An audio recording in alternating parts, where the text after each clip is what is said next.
শীত আসবে আর পিঠে খাবো না, ইতিহাসে এমন অঘটন কখনো ঘটেছে বলে জানা যায় না। নতুন ধান উঠবে অগ্রহায়ণ মাসে, সেই ধান থেকে বানানো হবে চাল, সেই সুগন্ধি চালেই খাওয়া হবে পিঠে। আজ আপনাদের সাথে নিয়ে খাবো শীতের কিছু পিঠে। নকশি পিঠা, পাকন পিঠা, দুধ খেজুরের রসে ঝিনুক পিঠা, হৃদয়হরণ পিঠা, ভাপা পিঠা, পাটিসপ্তা পিঠা, চিতাই পিঠা, পুলি ও তেল পিঠা। পিঠার সুগন্ধ ছাড়া শীত যেন একদমই অসম্পূর্ণ।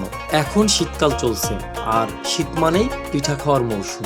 গ্রামের মতো ঘরে ঘরে পিঠা তৈরি না হলেও আজকাল শীতের শুরু থেকেই নগরের অলিতে গলিতে পিঠা তৈরি করেন এই পিঠা বিক্রেতারা। চিতাই, ভাপা সহ নানা ধরনের শীতের পিঠা পাওয়া যায় সেই সব দোকানে, কিন্তু বাড়ির তৈরি পিঠার মজাই আলাদা।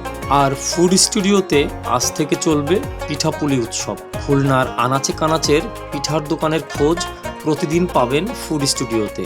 আমরা শহরের ইটকাঠের খাঁচায় বন্দি। গ্রামের মেঠোপথ, ঝাপসা কুয়াশার সকালের খেজুরের রস আগের মতো এখন আর পাওয়া যায় না। কিংবা মামাবাড়ির উঠানে বসে সূর্যের কোমল মিষ্টি রোদের হাসিতে খাওয়া হয় না আর রসের পিঠা।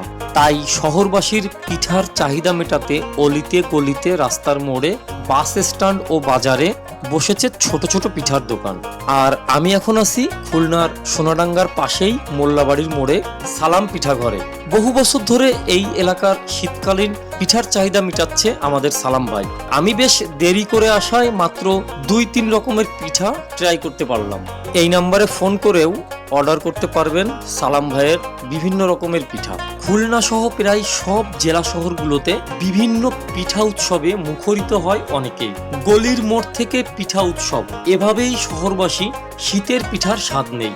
আর এভাবেই হারিয়ে যাচ্ছে বাঙালির হাজার বছরের পিঠা তৈরির ঐতিহ্য। ভিডিওটা দেখতে দেখতে আমার পেজ ফলো করে দিন আর কমেন্ট সেকশনে আপনার এলাকার পিঠার দোকানের ফটো এবং অ্যাড্রেস দিন।